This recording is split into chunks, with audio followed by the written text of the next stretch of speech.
Radio Claret América presenta Sediento de ti, la palabra, fuente de vida, con el sacerdote misionero claretiano, Tony Díaz.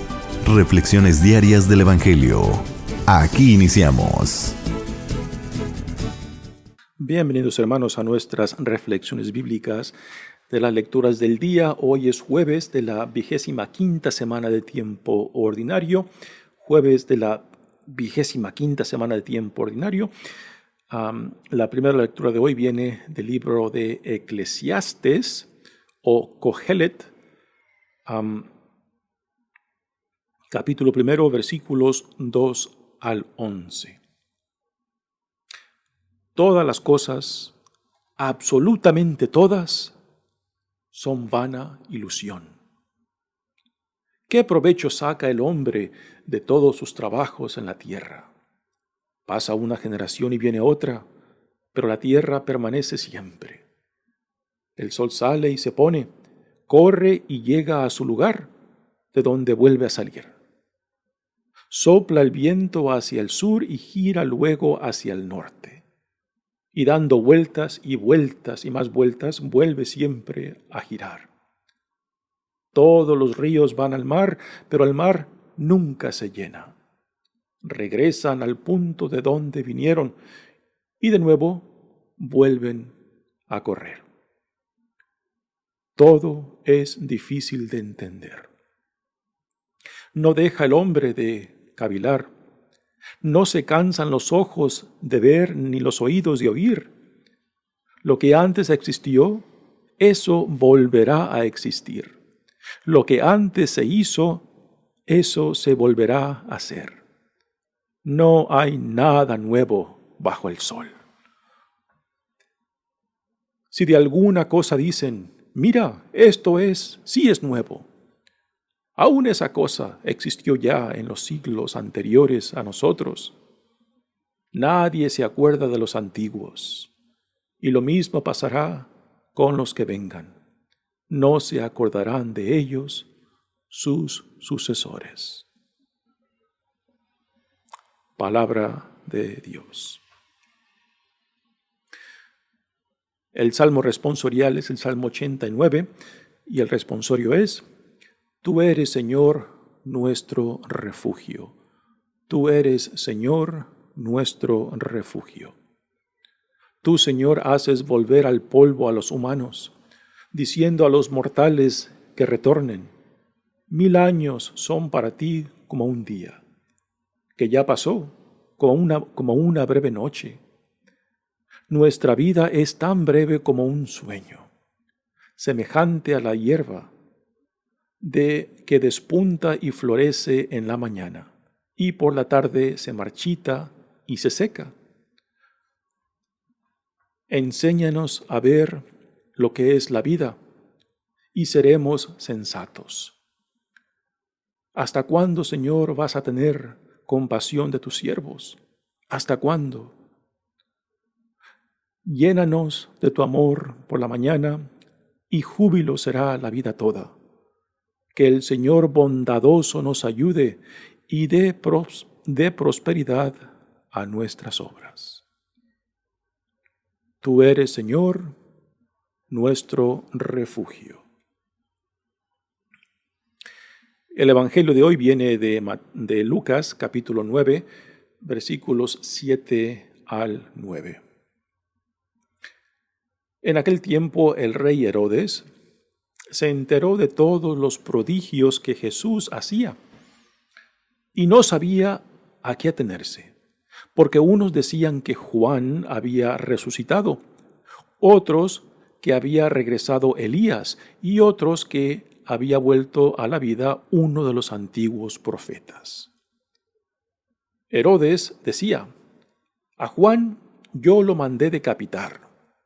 ¿Quién será, pues, este del que oigo semejantes cosas? Y tenía curiosidad de ver a Jesús. Palabra del Señor. Demos comienzo a nuestra reflexión de las lecturas del día Hoy empezamos a leer del libro de Eclesiastes o Kohelet. El nombre en hebreo de este libro es Kohelet, que al ser traducido en griego se le dio el nombre de Eclesiastes.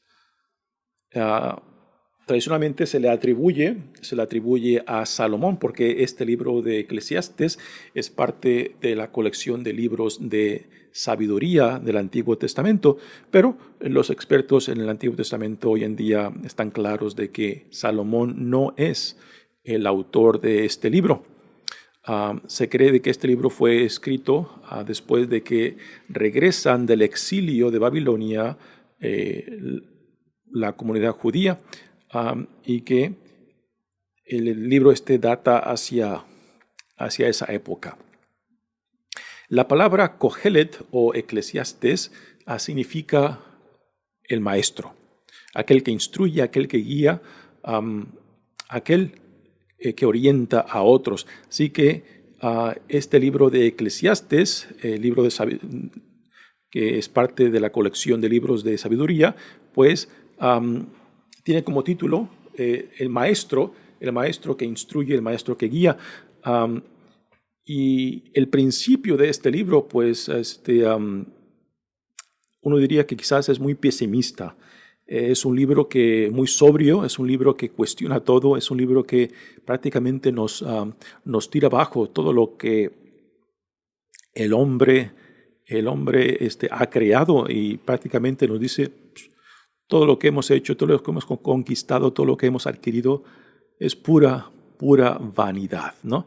Pero en realidad, en el fondo, y tenemos que llegar hacia el fin de este libro para poder apreciar la actitud que el maestro en este libro pues nos quiere comunicar, porque aunque a primeras parece un libro muy pesimista, muy negativo, en realidad es muy realista y nos enfoca a cuestionarnos qué es lo que verdaderamente vale la pena en la vida.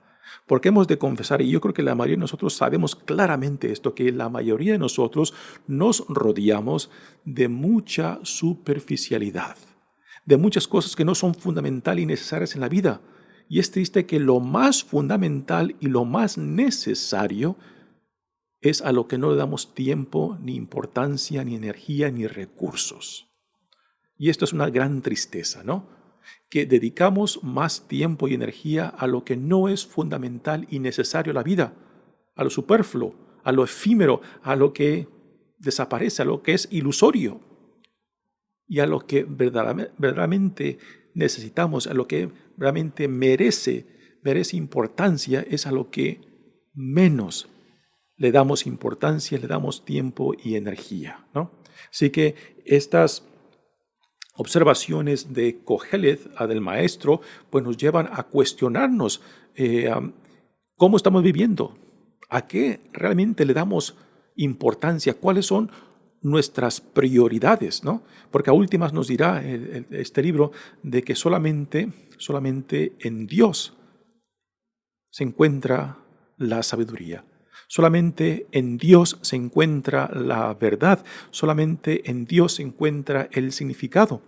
Y esta será la conclusión de este libro, de que todo es vano si no está unido, si no está conectado, si no está en relación del Dios que en amor nos crea, en amor nos sostiene y en amor nos llama. Esta es la conclusión de Kohelet, de Eclesiastes.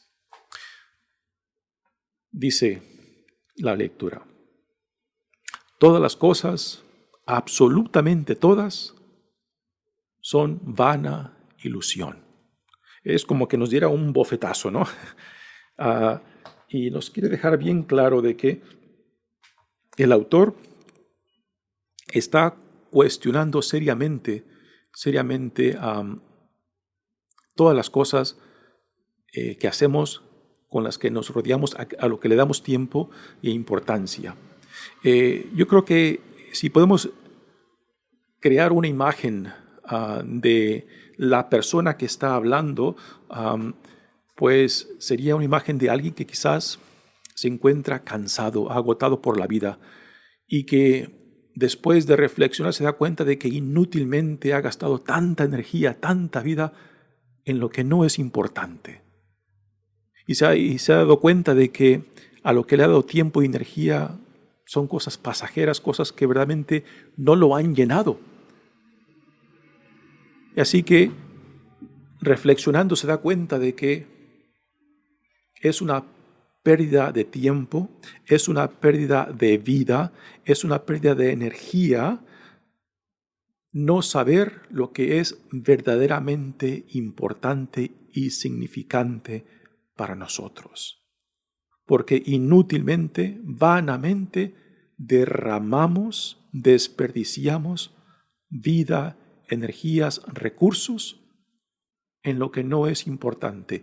Y repito, lo que el autor nos dirá hacia el final del libro es de que solamente en Dios, solamente en relación con Dios, podemos encontrar no solamente el significado de la vida, sino también la plenitud de la vida para la cual nuestro Creador nos ha creado y nos llama. ¿Qué provecho saca el hombre, dice la lectura, de todos sus trabajos en la tierra? Pasa una generación y viene otra, pero la tierra permanece siempre, ¿no? Así que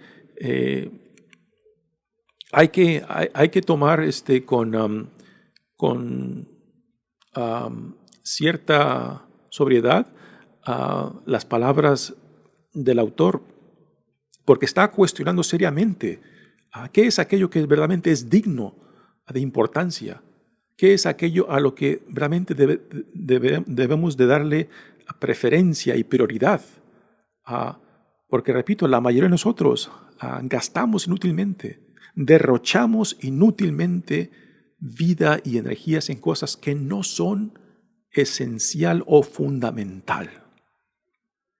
Ayer hablamos, en la primera lectura hablamos de la diferencia entre lo que es necesario y de lo que uno quiere o desea, ¿no? De que lo que uno quiere y desea en la vida es un barril sin fondo, y lo que verdaderamente es esencial y necesario y fundamental, realmente son pocas las cosas. Y la gran tristeza es de que nosotros confundimos lo uno con el otro, de que confundimos con lo que uno quiere, con lo que uno desea, y los convertimos en cosa necesaria, cuando lo necesario no son muchas cosas. Y cuando uno, por gracia de Dios, pues ha discernido, ha llegado a un punto y ha podido discernir por la gracia de Dios, ha podido distinguir de lo que es necesario, de lo que es fundamental, de lo que es simplemente un deseo, lo que uno quiere, lo que uno desea, pues cuando no ha llegado a este punto de discernir la diferencia, pues fácilmente nos vamos tras lo que deseamos y queremos y hacemos a un lado lo que verdaderamente necesitamos. Esto es la tragedia de la juventud. Muchas veces que en la juventud, porque vemos tanto potencial, tenemos tanta energía, pues a veces no medimos el derroche de vida, de energía, de posibilidades, ¿no? Y solamente después de que ya hemos gastado la juventud, pues y ya que nos encontramos cansados de la vida, agotados de la vida, quizás asqueados de la vida, ya entonces empezamos a reflexionar y es entonces que nos damos cuenta lo malo que hemos vivido, lo malo que hemos aprovechado el don de vida, las oportunidades que Dios nos ha dado, ¿no? Hay un dicho también que dice que la juventud se derrocha, se malgasta en los jóvenes, ¿no? Y es una verdad muy triste, ¿no? Por la inmadurez, por la falta de autoconocimiento, por la falta de discernimiento, por la falta de conocerse a uno mismo, pues tan fácilmente derrochamos y desperdiciamos tantas oportunidades, ¿no? Así que este autor de Eclesiastes o Cogelet pues está haciendo una reflexión, está haciendo un resumen de su vida y repito, creando una imagen de este autor, pues fácilmente nos podemos dar cuenta de que es un hombre que quizás se encuentra cansado, agotado y quizás asqueado de lo que hasta ahora ha sido su vida, de la vanidad de la mayoría de las cosas. Pero repito, el punto importante al cual Él nos llama es de que solamente en Dios, solamente en nuestra relación con Dios podemos encontrar no solamente la sabiduría, sino el sentido de la vida, el sentido de la vida a la cual Dios nos llama. Dice, el sol sale y se pone, corre y llega a su lugar, de donde vuelve a salir. Aquí la noción que tiene es del tiempo circular. Aquí el autor está observando la naturaleza, y la naturaleza pues manifiesta un tiempo en ciclo, de que así como las temporadas de primavera, verano, otoño, invierno, pues circulan en torno al año, pues de que así son las cosas, de que simplemente van dando vueltas, ¿no? Sin embargo, el tiempo para nosotros, el tiempo cronológico que medimos, pues es el tiempo lineal de punto A a punto B y no es tanto circular. Y entre el tiempo de la naturaleza, que es circular, y el tiempo cronológico nuestro, que es lineal, pues hay una diferencia. Pero después hay otro tiempo que en el lenguaje griego es muy bueno de entender. Y esta otra noción del tiempo que en el lenguaje griego se nos da es el tiempo kairos. Y el tiempo kairos es el tiempo de la gracia de Dios, es el tiempo del momento que Dios viene a nosotros, es el tiempo oportuno, es el tiempo cuando Dios decide, no cuando el hombre lo decide, ¿no? Así que también aquí puede encajar muy bien la noción del tiempo kairos, ¿no? De que solamente en relación a Dios podemos estar atentos a cómo y cuándo Dios viene a nuestro encuentro.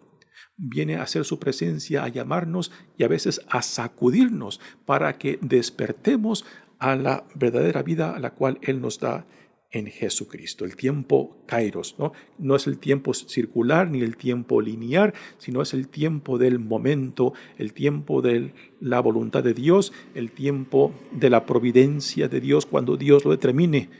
Y para esto se requiere estar en relación, y para esto se requiere aceptar la voluntad y providencia de Dios.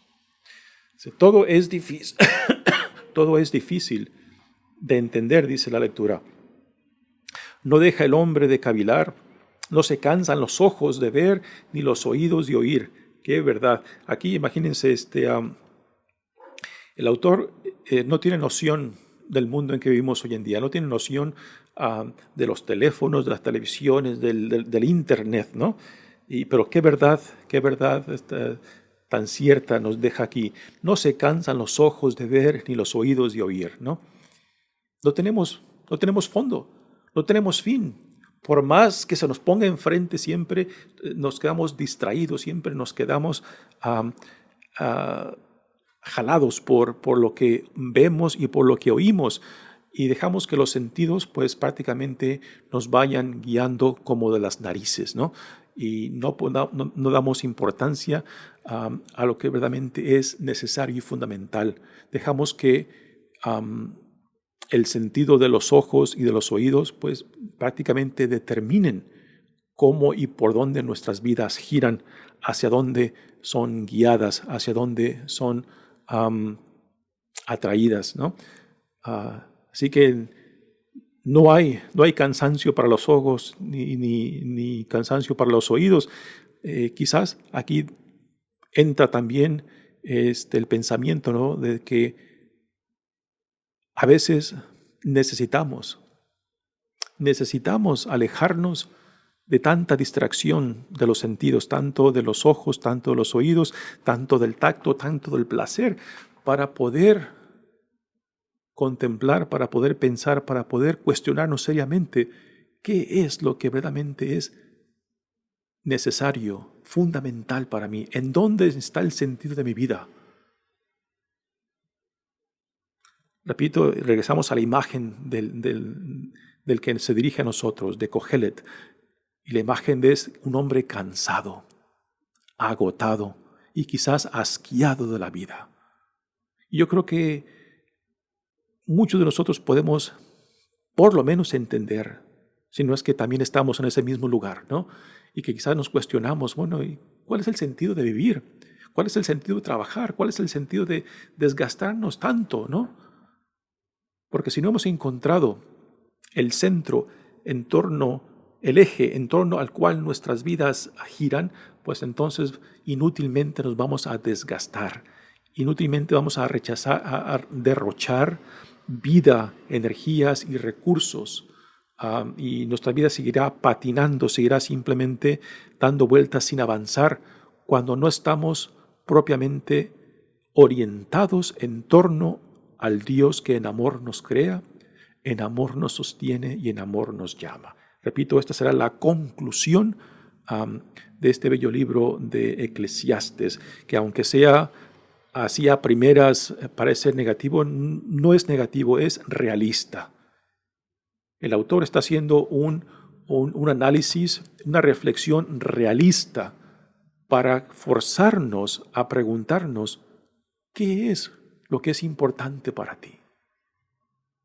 Y él nos dirá que solamente Dios, que en torno a Dios, en torno a esta relación con Dios, es como encontramos el sentido de la vida, el porvenir de la vida y la vida misma. Muy bien, pasemos ahora al Evangelio de hoy, que es un Evangelio muy corto. Viene de Lucas, capítulo 9. Dice: en aquel tiempo el rey Herodes se enteró de todos los prodigios que Jesús hacía y no sabía a qué atenerse. Así que Herodes, ¿quién es este Herodes?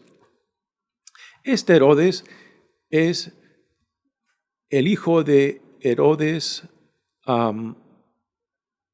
Máximo, el Herodes que reinaba cuando Jesús nace. Este es el Herodes que en el Evangelio de Mateo se sintió amenazado por el nacimiento del Mesías, y que cuando se entrevistó con los Reyes Magos que se mencionan en el Evangelio de Mateo, pues les pidió que le avisaran a él cuando lo encontraran. Pero a los magos, por medio de un sueño, Dios le dice que no regresen a Herodes. Y cuando Herodes se dan cuenta que lo han engañado los Reyes Magos, pues entonces manda matar a todos los niños que habían nacido en esa temporada. ¿Por qué? Porque Herodes se siente amenazado por la noticia del nacimiento del Mesías. ¿Por qué? Porque esa amenaza piensa que es una amenaza a su reinado y a su familia. Y este Herodes es uno de los hijos de este Herodes Máximo, Herodes que reinaba en tiempos cuando nació Jesús. Así que este Herodes es uno de 4 hijos en quienes se dividió el reinado del padre Herodes. Así que este Herodes es rey, o en realidad no es un rey, es gobernador de 1/4 del reinado, del territorio del reinado de su padre. Así que el padre Herodes Máximo dividió su reino en 4 partes con 4 de sus hijos, y este Herodes es el hijo de él. Así que cuando Jesús nace, el Herodes padre estaba pensando en este hijo, de que el nacimiento de Jesús, el Mesías, pues amenazaba la herencia que él iba a dejar a sus hijos, ¿no? Y ahora este Herodes, hijo, pues ahora ha escuchado acerca de Jesús y escucha la noticia con curiosidad de quién será este hombre, y ha escuchado acerca de los milagros que Jesús hace, lo que enseña, y en realidad no se siente atraído por el mensaje, no se siente atraído por el Evangelio de la Buena Nueva y de lo que Dios viene haciendo en él y lo que Dios está inaugurando en él. Simplemente él tiene curiosidad, ¿no? Y es triste de que Herodes hijo, pues siendo rey, pues tiene los ojos cerrados y el corazón endurecido, porque no puede ver más allá de sus intereses de poder, de sus intereses de gobernar, de sus intereses de escuchar lo que Dios le puede decir por medio de Jesús. Así que solamente lo deja en curiosidad. Dice, el rey Herodes se enteró de todos los prodigios de Jesús que Jesús hacía y no sabía a qué atenerse, porque unos decían que Juan había resucitado, otros que había regresado Elías y otros que había vuelto a la vida uno de los antiguos profetas. Si hemos de recordar, en los evangelios hay una parte donde Jesús nos dice, donde los evangelistas nos dicen que Jesús les pregunta a sus discípulos qué es lo que la gente dice acerca de él. Y esto que aquí Lucas está diciendo, pues Lucas toma la parte de Marcos donde Jesús hace la pregunta a sus discípulos qué es lo que la gente dice y los discípulos le dicen prácticamente lo mismo. Así que Lucas ha tomado el evangelio de Marcos y lo ha reorganizado. No pone a Jesús haciendo la pregunta qué es lo que la gente dice, sino que pone a Herodes, Herodes hijo, que escucha lo que la gente dice acerca de quién es Jesús, ¿no? Así que Herodes hijo, por ofensa que percibió por parte de Juan Bautista cuando Juan Bautista criticó su matrimonio con su esposa, que fue esposa también de su hermano, pues también por intriga de ella, de la esposa, pues lo manda a encarcelar y después decapitar, ¿no? Y así que la gente dice que este hombre Jesús, este Jesús el Nazareno, es una encarnación o una encarnación del espíritu de Juan Bautista en él, ¿no? Así que esta es una de las cosas que la gente viene diciendo acerca de Jesús. Otros dicen que es Elías. Y si recordamos, en el Antiguo Testamento Elías no muere, Elías es llevado al cielo en una carreta en fuego. Y se decía de que Elías había de regresar para preparar el camino del Mesías. Así que algunos decían de que Jesús era una encarnación de Elías que venía para preparar la llegada de el Mesías, ¿no? Y algunos otros decían que quizás Jesús era una encarnación de alguno de los antiguos profetas. Así que Herodes, hijo, ya viene escuchando diferentes cosas acerca de lo que la gente dice acerca de Jesús, ¿no? Ahora, lo que Lucas no incluye en esto, porque no pone la pregunta a sus discípulos de quién dice la gente que soy yo, y lo que Lucas aquí no incluye es después la segunda pregunta que Jesús hace a sus discípulos: ¿y ustedes quién dicen que soy yo? ¿No? Y es ahí cuando Pedro toma la iniciativa y le dice a Jesús que él es el Mesías, el Hijo de Dios, el mandado por Dios. Así que Lucas ha tomado este material del Evangelio de Marcos y lo ha reorganizado y lo ha puesto en relación con el Herodes hijo, el rey Herodes hijo. Continúa el Evangelio y dice: pero Herodes decía, a Juan yo lo mandé decapitar. ¿Quién será pues este del que oigo semejantes cosas? Y tenía curiosidad de ver a Jesús. Tenía curiosidad de ver a Jesús, ¿no? Pero ¿qué tipo de curiosidad era esta? Quizás era una curiosidad simplemente de querer ver que Jesús hiciera algún milagro como para entretenerlo, como si Jesús fuera un mago de circos, ¿no? Y es triste de que este Herodes hijo pues simplemente tenga esa curiosidad de querer ser divertido, de querer ser entretenido por Jesús y no estar interesado en el contenido de la proclamación de Jesús, del reino que Dios está inaugurando, porque definitivamente la proclamación del reino es una amenaza a todos aquellos que tienen poder, aún hoy en día. El Evangelio de Jesús es una amenaza a todos los que tienen poder, ya sea político, ya sea económico, ya sea social, porque el Evangelio nos lleva a cuestionar las prioridades fundamentales del reino que están en gran conflicto con las prioridades del mundo, a lo que el mundo le da importancia, a lo que el mundo le da prioridad, que es muy diferente a lo que Dios le da prioridad según los valores del reino. Muy bien, hermanos, pues llegamos al fin de esta reflexión. Mi nombre es Padre Tony Díaz, misionero claretiano. Pues todavía hay mucho que podemos ir sacando de estas palabras del Evangelio de Lucas, aunque sea un evangelio corto, aún tiene mucho que enseñarnos. Que Dios los bendiga. Radio Claret América presentó Sediento de ti, la palabra. Fuente de vida. Sus comentarios son importantes. Contáctenos en radioclaretamerica@gmail.com.